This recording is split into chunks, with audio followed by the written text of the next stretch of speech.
Así es, seguimos y vamos a hablar de esas situaciones donde usted tiene hormigueos en las manos, por ejemplo, se le adormece, no puede extender completamente los dedos y esto puede ser por un sinfín de motivos. Por eso hoy está con nosotros el experto, el doctor Henry Sequeira. Doctor, muy buenos días, bienvenido. Muchas gracias por la invitación. Doctor, identifiquemos, por ejemplo, de primero, cuando hay un engrosamiento, digamos, en el tejido de la palma de la mano e incluso eso que comentaba de extender los dedos, ¿a qué se puede deber? Sí, es muy interesante porque la mano, a pesar de que es una estructura súper pequeña, tiene una cantidad de situaciones médicas impresionante. Y hay situaciones muy particulares que uno ve en la consulta, bastante frecuentes, como por ejemplo la ilustración. Hay una situación que se llama enfermedad de Dupuytren. Y la enfermedad de Dupuytren, que es muy frecuente, lo que hace es precisamente eso, inicia normalmente con un engrosamiento en una estructura que se llama fascia palmar. Que es como una bolita, básicamente. Como un nódulo, sí, precisamente como un nódulo. Y luego empieza en esta formación, como si fuera una cuerda, y la gente lo dice que tiene como una callosidad. Ajá. Es más frecuente en los hombres que en las mujeres, y es más agresivo en los hombres que en las mujeres.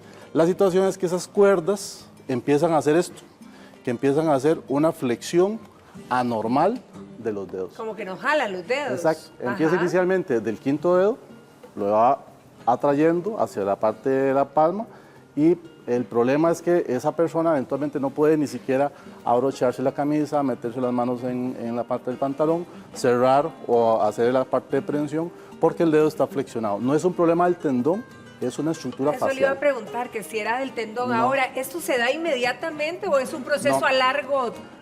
Lo interesante de esto es que es un problema que se presenta en forma crónica. Hay personas que empiezan con una callosidad, luego un nódulo, luego esta situación. Y lo va presentando en forma variable, de forma de agresividad.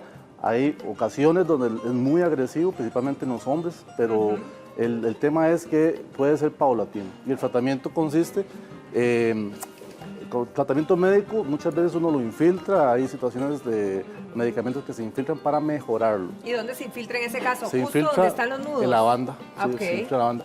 Pero ocasionalmente tenemos que hacer situaciones de cirugías en las cuales técnicamente lo que hacemos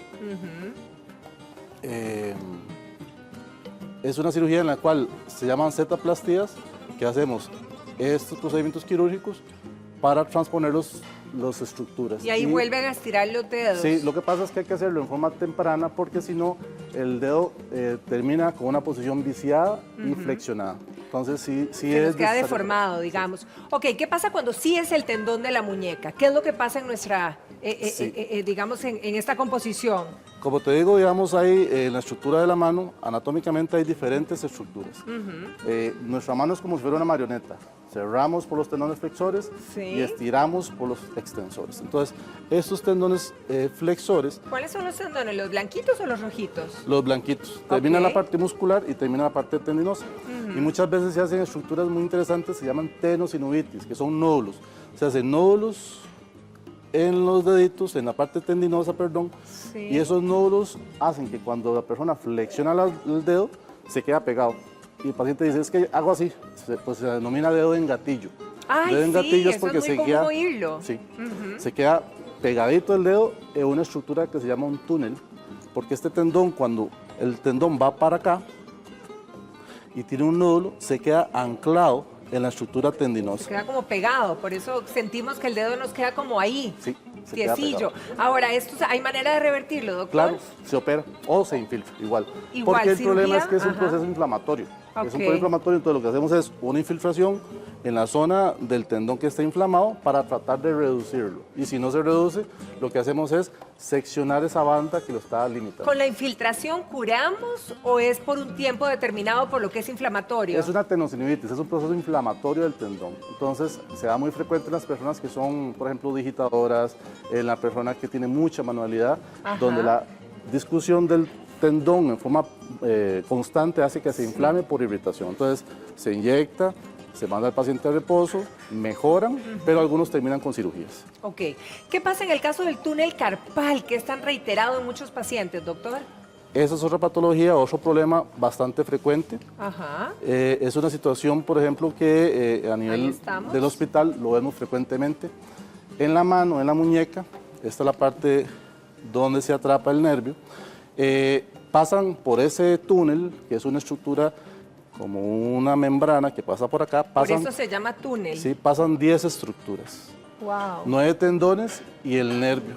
El nervio pasa por aquí, se llama el nervio mediano. Y ese nervio es el que le da la inervación a los primeros 3 dedos. Entonces, cuando tenemos una situación donde se comprime el nervio, ya sea por una fractura, por un engrosamiento por actividad física, que pasa mucho en la persona que digita mucho, que utiliza mucho la o mano. que trabajan con la muñeca mucho, los estilistas, Sí. por ejemplo. Y es una historia que es como una novela. Empieza el paciente y lo que refiere inicialmente es que en la noche se le duermen los dedos. Entonces se despierta con esta sensación Como de sacudirlo, para sacudirlo, para despertarlo. despertarlo. Sí, claro, claro. Luego tiene el hormigueo todo el día. Luego tiene dolor crónico en la mano. Y uno de los problemas es que este nervio es el que moviliza esos primeros dedos. Y este músculo, una vez que el nervio se empieza a estar comprimido en forma constante, se empieza a adelgazar y se empieza a atrofiar. Y que pierde la fuerza. Sí, es cuando la persona dice que ya no tiene Fuerza ni para cargar fuerza una de taza. prehensión, sí, Sí. exacto, que se le caen los vasos, las Cierto. estructuras, que no puede abrir puertas. ¿Y es fácil de diagnosticar el túnel carpal? O sea, ¿inmediatamente lo diagnostican, doctor? La historia es muy clásica, es muy clásica. Cuando la persona te cuenta una historia de esto, es muy, muy clásica. Es y se hacen evidente, estudios, digamos. sí, se hacen estudios de conducción nerviosa, se hacen unas estructuras, se colocan unos electrodos, perdón, para medir la velocidad de ese nervio. ¿Se corrige? Se opera. ¿Pero se corrige totalmente con una cirugía? La cuestión es que si llega al punto donde el nervio está tan lesionado que los músculos están Ya atrofiados. adelgazados o atrofiados, la cirugía mejora, pero no revierte la situación. Entonces, uno lo debe operar, por supuesto, cuando está en la fase donde la persona está iniciando la sintomatología. Siento que mucha gente lo va posponiendo, ¿verdad? Y entonces empieza a Sí. ponerse muñequeras y dice, bueno, Sí. a lo mejor voy a salir adelante. Lo que pasa es que, como es por actividad física, uno manda primero un periodo de reposo. Si el paciente mejora, perfecto. Pero si no mejora, pues habría que operarlo. Y el tema es que es una cirugía que tarda 10 minutos, es con anestesia local. El problema es su recuperación, que si ocupa una incapacidad laboral o no trabajar o en reposo de al menos 22 días. O sea, anestesia local, pero la recuperación aproximadamente ¿cuánto estaría incapacitada? Aproximadamente unos 22 días. Sí. De hecho, el proceso de cirugía, lo que se hace es una incisión, una marquita aquí, para poder liberar la membrana que está bloqueando el nervio. Ok, ok. Bueno, pero nos queda clarísimo entonces, la cirugía debería de ser lo más pronto posible para poder revertir y quedar, digamos, con full Sí, maniobrabilidad. Primero que todo, el diagnóstico, porque, Claro. por ejemplo, en la mano también hay otro nervio que pasa por aquí, que se llama ulnar. Ese nervio va a afectar a estos dedos. Y este nervio afecta Al del centro, a los otros tres, a esos correcto. dedos. Entonces ¿Pudiera este también estar lastimado diferente? ¿Sería un diferente es padecimiento? un diagnóstico diferente, ok. entonces se hacen Ok. estudios de conducción del nervio para saber cuál nervio está bloqueado o si está bloqueado Ok. y si ese proceso de cirugía le va a producir una recuperación. Excelente, doctor. Muchísimas gracias. Y bueno, a checarse cada vez que tengamos alguna dolencia, ¿verdad? No, Y de todos. inmediato. Que pase un feliz día, doctor. Muchas Igual, gracias. igual.